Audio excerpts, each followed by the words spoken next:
Hello everyone and welcome back. News headlines in English for 90th November. And first of all, national news. National Youth Festival 2025 to be celebrated in January 2025. India leads G20 with projected 7% GDP growth in 2024. Supreme Court questioned Delhi government over delay in implementing stricter anti-pollution measures. K. Sanjay Murthy to be the next Comptroller and Auditor General of India. Meta fined $25.4 million by India WhatsApp data sharing block for 5 years. President Murmu expressed sadness over passing of former Odisha Minister Samir Dey. Defense Minister Rajnath Singh to attend ASEAN Defense Ministers Meeting Plus in Laos.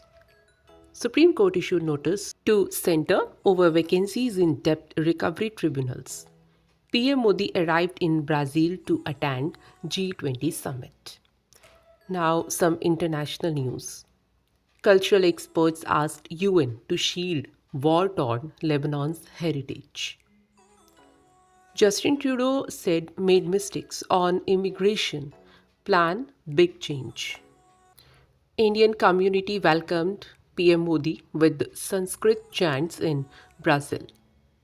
Sri Lanka's President Dissanayake appointed Harini Amarasuriya as PM after election win. Now some sports news. Sri Lanka beat New Zealand in second ODI to win another home series. Mohammad Shami named in Bengal team for Syed Mushtaq Ali Trophy.